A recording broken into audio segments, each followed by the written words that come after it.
Assalamualaikum warahmatullahi wabarakatuh. Kembali lagi dengan channel Suara Kala. Sebelum masuk ke ceritanya, tekan dulu tombol like, subscribe, dan nyalakan juga lonceng notifikasinya agar tidak ketinggalan cerita-cerita lainnya. Dan yang mau langsung membaca kisah ini bisa masuk ke akun Twitter @netrasandikala. Tanpa berlama-lama, mari kita mulai ceritanya.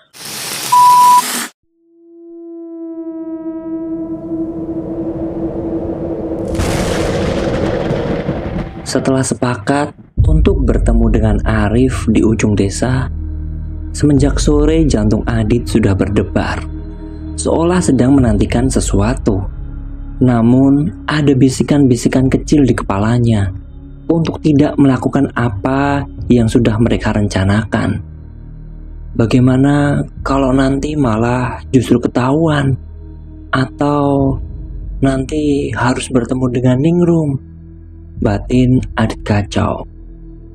Sedari tadi memang dia sudah mempersiapkan semuanya. Dia jelas akan menggunakan jendela sebagai pintu keluar kali ini.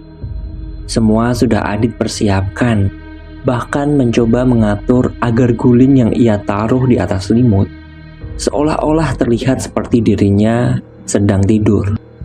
Kelambu yang selama ini tidak ia pakai sengaja ia bentangkan untuk menyamarkan pandangan. Tepat pukul 00.45, Adit sudah bersiap dengan jaket dan celana gelap untuk menyamarkan pandangannya. Sepelan mungkin dia beranjak agar tidak menimbulkan suara. Dibukanya daun jendela. Untung saja daun jendela kamarnya itu memiliki bentuk model bangunan lama, sehingga Adit dengan mudah bisa langsung melompat keluar. Ditutupnya segera jendela kamar itu dan berjalan membungkuk saat melewati kamar Pakdi dan Bude Ijah.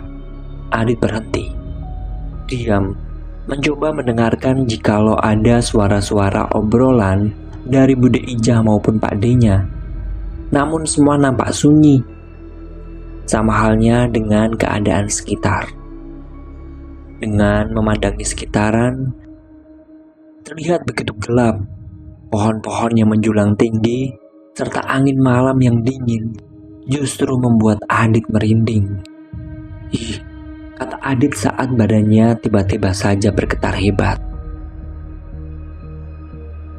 Sudah hampir 10 menit Adit berjalan. Dari kejauhan, nampak ada sosok yang tengah berdiri di bawah pohon, sedang menyandarkan punggungnya. Sama dengannya, pakaian yang dipakai pria itu terlihat menyatu dalam keremangan. Hanya terlihat titik kecil warna merah yang Adit yakini adalah bara api dari sebatang rokok. "Arif," ucap Adit sambil menghela napas dalam-dalam.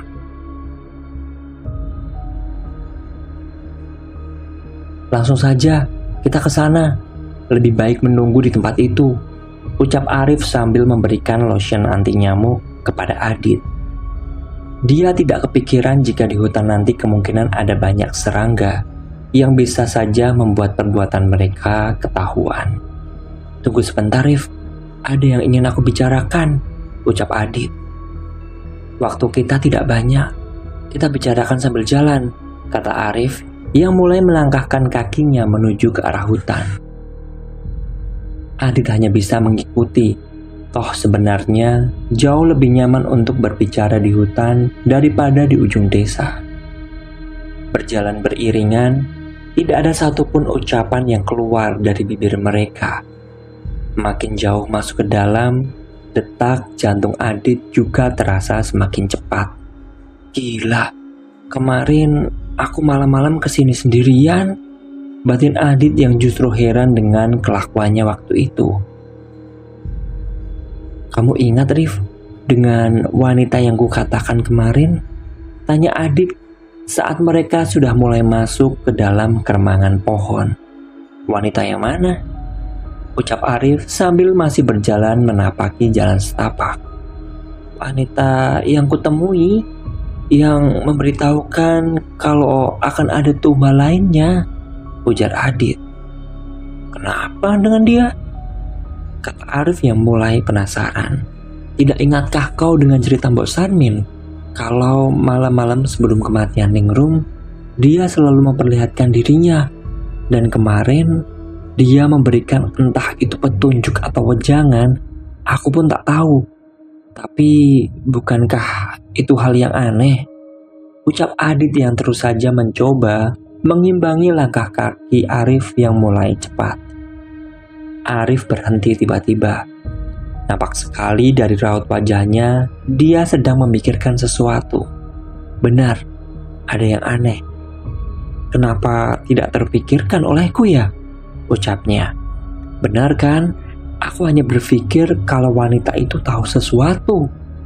Aku tidak tahu apa. Apakah saat dia berada di depan rumah Ningrum sedang memberikan peringatan atau justru sedang menandainya? Ucap Adit. Kalau dia sedang menandai sesuatu dan menampakkan dirinya ke seseorang, bisa dibilang orang itu jadi tumbal selanjutnya. Begitu maksudmu? Tanya Arif. Adit tersenyum kecut mendengar pernyataan Arif. Dia tidak menyadari kalau buah pikirannya justru mengantarkan kepada pertanyaan baru. Beberapa kali Adit melihat wanita itu, bahkan bertemu dengannya langsung. Aku hanya berpikir kalau wanita itu adalah kunci dari semua keruwetan ini, ucap Adit lirih. Kita pikirkan itu nanti, Dit, setelah malam ini, ucap Arif yang mulai berjalan kembali. Sudah beberapa lama mereka berjalan menyusuri jalan setapak. Adit sudah melihat pohon besar yang menjadi saksi perbuatan bejat budenya. Rif, yakin kita mau melihat ritual itu? Ucap Adit yang berjalan di belakang Arif. Arif langsung berhenti tiba-tiba. Sontak membuat Adit yang berjalan di belakangnya harus menghindar dengan melompat ke samping. Kalau ngerem bilang dong, ucap Adit sewot. Sedang Arif hanya terkekeh. Kalau memang ritual yang mereka lakukan seperti apa yang kamu ucapkan, lebih baik kita di dekat sini saja, Dit. Aku juga tidak mau menodai mataku dengan melihat adegan yang diperankan oleh budimu itu. Ucap Arif dengan tampang yang sedikit aneh, seolah sedang melihat ada sesuatu yang tertinggal di pinggiran kloset. Aku bilang juga apa, Rif? Ucap Adit yang langsung mengedarkan pandangannya ke sekeliling, namun berbeda dengan Arif. Langsung saja dia menyibak semak-semak. Arif terus saja berjalan menuju ke dalam keremangan pepohonan. Adit tidak langsung mengikuti, ada perasaan untuk menunggu. Sekali lagi, dia mengedarkan pandangannya, beberapa kali menatap ke arah jalan yang barusan ia lalui.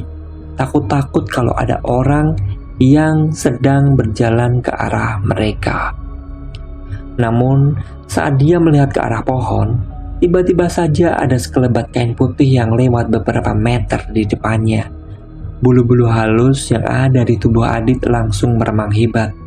Tanpa pikir panjang, Adit langsung melompat dan berlari menuju ke arah Arif yang sudah beberapa meter jauh di depannya. Ngapain sih lari-lari? Ucap Arif keheranan. Ada kain terbang, Rif. Udahlah, mendingan kita pulang aja lah. Ucap Adit ketakutan. Nafasnya masih memburu. Jantungnya berdetak begitu cepat. Bahkan keringat mulai membanjiri tubuhnya. Udah, tenang. Dari tadi aku juga melihat mereka kok. Lihat saja di belakangmu. Ada pocong dengan kain lusuh. Mukanya banyak sekali koreng dan mengeluarkan belatung. Belum lagi baunya. Coba aja kalau tidak percaya. Ucap Arif dengan muka polos. Bangsat kamu, Rif. Ucap Adit yang langsung saja menempelkan badannya dekat-dekat dengan Arif. Melihat itu, justru Arif hanya terkekeh. Memang benar dari tadi saat mereka masuk dalam hutan, dia sudah melihat penunggu yang ada di sini. Seketika, Arif menyenggol Adit dan memberikan gestur tangan di atas bibir, jelas memintanya untuk terdiam. Adit yang masih ketakutan tidak bisa berkonsentrasi, sehingga tidak menyadari kalau ada suara-suara yang mendekat ke arah mereka. Setelah Adit diam dan mendengarkan, benar saja, memang terdengar sayup, suara langkah kaki dan obrolan lirih. Lambat laun, suara langkah kaki itu semakin terlihat jelas. Adit benar-benar berharap itu bukan budenya. Semoga itu adalah orang lain. Akan tetapi, memang semesta sedang tidak mendukungnya. Begitu sialnya dia malam ini. Jantungnya terasa berhenti berdetak. Tubuhnya melemas. Tak kala yang Adit lihat justru malah membuatnya semakin tidak nyaman. Bude Ija dan Pak De Marwanto sedang berjalan beriringan, persis sekali menggunakan pakaian yang semalam Adit lihat. Ingin rasanya Adit keluar dari tempat persembunyian dan melabrak mereka. Akan tetapi, tidak ada keberanian yang muncul di dalam batinnya. Justru rasa penasaran membuncah semakin kuat. Ingin sekali Adit mengetahui apa yang akan dilakukan dua orang keluarganya ini. Sudah Bu, di sini saja. Sudah kamu pastikan tidak ada yang mengikuti kita kan? Ucap Pak De Marwanto lirih. Sudah Pak, tadi sebelum kesini sudah Ibu cek semua. Orang rumah sudah pada tidur, ucap Bude Ija. Kejadian selanjutnya Pak De Marwanto mulai membakar kemenyan dan dupa. Telinga Adit sungguh terasa menderu. Emosinya benar-benar meluap. Orang yang dia hormati bersekutu dengan iblis, sungguh menjijikkan. Terlihat kini Pak D dan budenya tengah bersimpuh. Dia mengeluarkan sesuatu yang tidak bisa Adit lihat dengan jelas. Nyai, aku datang lagi. Persembahkan darah ayam hitam ini untukmu, ucap Pak De Marwanto dan meminum sesuatu dari sebuah wadah yang ia pegangi. Muak dengan apa yang dia lihat, Adit langsung menundukkan pandangannya. Entah apa yang terjadi, tubuh Arif tiba-tiba saja tersentak. Adit yang kaget langsung menatap ke arah Arif. Nampak sekali raut wajah Arif yang begitu panik. Kepala Arif bergerak dengan cepat, menoleh ke arah belakang. Ada apa? Ucap Adit pelan. Ayo pergi, ucap Arif yang langsung saja menarik tangan Adit. Tidak bisa langsung bergerak cepat, mereka berdua mengendap-endap layaknya seorang maling. Terus saja berjalan menembus semak-semak. Adit masih heran dengan apa yang sedang dilakukan temannya itu. Ada orang lain di sana selain kita berdua, ucap Arif saat sudah jauh dari pohon besar tempat Pak D dan Bude yang sedang melakukan ritual. Kita pulang yo, jangan sampai ada yang melihat. Kabut ini akan semakin menghalangi pandangan, ucapnya dan langsung berjalan ke arah rumah Pak Kades. Adit yang terbawa suasana ikut panik. Yang ia ketahui ada bahaya yang sedang mengancam mereka. Adit berjalan setengah berlari menuju rumah Nek Harjo. Selain memikirkan perkataan Arif, dia juga takut kalau tiba-tiba saja setan Ningrum jatuh di depannya seperti malam kemarin. Membayangkan saja sudah merasa ngeri, apalagi harus dikagetkan dengan benda yang jatuh tapi bisa merintih kesakitan. Bergidik, Adit langsung tunggang langgang mempercepat langkahnya.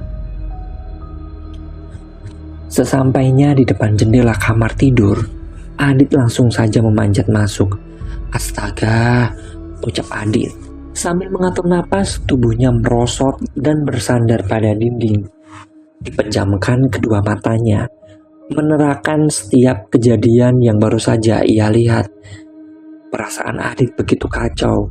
Tidak menyangka kalau laki-laki yang bersama Bude adalah Pak D-nya sendiri.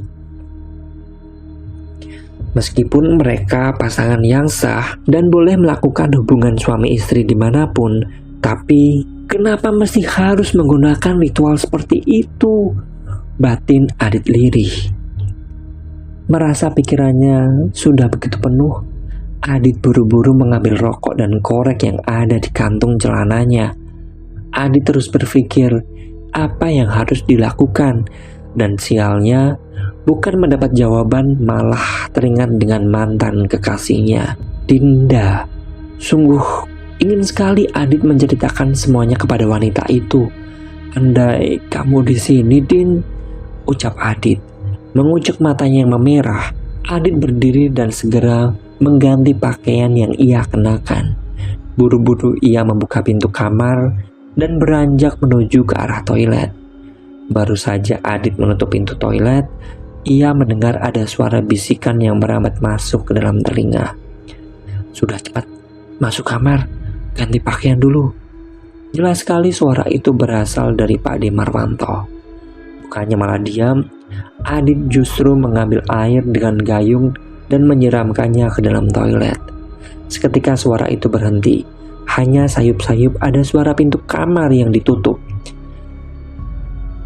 "Bude sepertinya sudah masuk kamar," batin Adit. Adit menunggu beberapa saat, berpura-pura terus mengguyurkan air ke dalam toilet. Dirasa sudah aman, Adit bangkit dan membuka pintu kamar mandi. Adit kira Pak De Marwanto sudah beranjak, namun ternyata laki-laki itu masih duduk di amben dengan rokok yang terjepit di kedua tangannya. "Loh, Pak De, tumben jam segini udah bangun?" ucap Adit mencoba mengatur muka sepolos mungkin. "Iya, Dit, sakit perut." "Mana kamu lama lagi? Sudah 2 kali Pak De bolak-balik ke kamar, masih saja belum selesai," ucapnya sambil terus menghisap rokok. "Maaf Pak De, sakit perut, mungkin karena sambal buatan nenek tadi sore," ucap Adit sambil mengatur mukanya agar tampak seolah sedang merasakan perih di perutnya. Adit sebenarnya tahu kenapa Pak D-nya menghisap rokok begitu sering. Jelas, dia sedang menyamarkan bau amis dari darah ayam yang ia minum.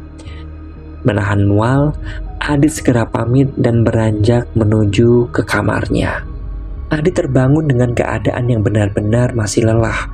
Menggeliat, dilihatnya jendela kamar sudah ada yang membuka. Nampak jelas di luar sedang mendung. "Tok tok tok tok tok.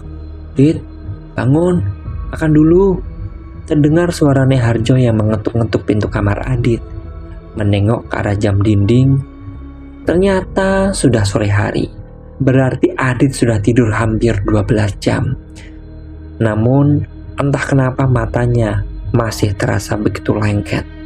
"Ya, sebentar Nek," saut Adit dengan masih menggeliat, merenggangkan tubuhnya.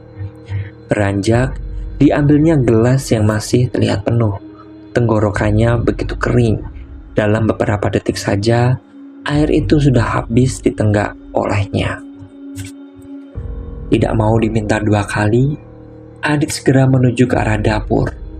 Sejenak dia tertegun saat melewati jendela kamarnya. Suasana di luar begitu sepi dan tenang, padahal jam menunjukkan pukul 4 sore. Bahkan tidak ada semilir angin dan suara serangga yang biasa Adit dengar. Dit, duduk sini," ucap Pak D yang tengah duduk di amben dapur. "Loh, enggak ke ladang Pak D?" tanya Adit yang heran. Biasanya Pak D-nya baru akan pulang menjelang maghrib. Kalaupun siang, itu hanya sekedar untuk makan. "Sudah tadi, kepingin di rumah cepet Dit," ujar Pak D-nya dengan senyum yang Adit lihat seperti seringai. Sempat Adit berpikir, jangan-jangan Pak D-nya sudah tahu kalau semalam ia melihat ritual yang sedang mereka lakukan. Lihat budenya juga tengah berada di depan kompor, sedang mengaduk-aduk sesuatu. "Dit, kalau mau makan, sayurnya langsung ambil di manci ya," ucap Bude. Adit memperhatikan muka budenya begitu pucat. "Bude lagi sakit?" tanya Adit penasaran. Tidak menjawab, budenya hanya tersenyum dan langsung duduk di sebelah suaminya sambil menaruh mangkuk yang berisikan sup dan daging.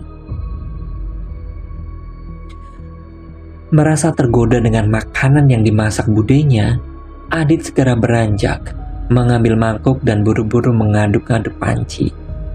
Tapi ada sesuatu yang berat Adit pikir itu adalah tulang iga. Bruk. Tiba-tiba saja Adit mundur sampai terjatuh. Anjing, ucapnya sambil merangkak mundur, menjauhi panci yang baru saja dia aduk. Dan ternyata ada kepala wanita di dalam panci tersebut. Seketika dia langsung buru-buru menoleh ke belakang. Budi dan Pak D-nya kini sedang makan dengan cara yang sangat menjijikkan. Tanpa sendok dan garpu, mereka mengambil nasi banyak-banyak dan langsung memasukkan ke dalam mulut mereka. Sontak, Adit langsung berdiri. "Dit, mau kemana? Makan dulu. Ini loh lauknya, dicobain," ucap Bude sambil menyerahkan benda merah yang Adit pikir adalah ari-ari bayi. Semakin paniklah Adit. Mulutnya benar-benar terkunci. Adit langsung saja berlari keluar rumah. Baru saja ia sampai di depan pintu dapur, tiba-tiba saja ada benda jatuh yang menggelantung tepat di depan matanya. Sebuah kaki. Adit menjerit keras. Dilihatnya sosok Ningrum tergantung tepat di wajahnya. Darahnya terus mengucur ke bawah. Berputar, Adit mencoba berlari ke arah ruang tengah, berusaha mencari pertolongan. Saat sampai di ruang itu, dia melihat ada beberapa orang yang sedang berdiri mengerubungi sesuatu. Dilihatnya Arif, Pak Kades, dan Nek Harjo ada di sana. Mereka tampak pucat dan hanya memandangi sesuatu di bawahnya. Nek, tolongin Adit, Nek," ucap Adit panik. Wanita itu tidak menjawab. "Rif, tolong Rif." Kembali Adit memanggil temannya dengan nada yang begitu tinggi. Namun tetap saja tidak ada jawaban dari mereka. Kemudian Adit mendekat. Namun sekali lagi dia mundur ke belakang sampai terjengkang. Kini dia melihat ada sosok wanita yang ditidurkan di ruang tengah. Wanita itu tergeletak dengan posisi mengangkang, matanya melotot, seolah sedang menyiratkan ketakutan. Kakinya yang mengangkang dan mengeluarkan banyak darah yang berbau amis. Seketika Adit muntah karena tidak kuat dengan bau busuk yang benar-benar menusuk hidungnya. Saat Adit melihat kembali ke arah wanita itu, tiba-tiba saja dia menolehkan mukanya dan tersenyum menyeringai. "Mati!" Adit tersentak bangun. Nafasnya memburu. Jantungnya benar-benar berdetak dengan cepat. Astagfirullah, ucap Adit berulang kali saat mendapati apa yang barusan dia mimpikan. Adit memejamkan matanya, mencoba mengatur napas. Bulir-bulir keringat jelas sekali nampak di keningnya. Bajunya sudah basah kuyup, sampah membekas di atas spray yang ia tiduri. Segera ia melihat ke arah jam dinding. Ternyata masih pukul 6 pagi, yang berarti dia hanya tertidur sekitar 1 jam saja. Getar suara HP yang ada di meja mengganggu pendengaran Adit. Seketika dia langsung menyambar HP tersebut. Sekalian ingin menanyakan kepada Arif, apakah bisa bertemu siang ini.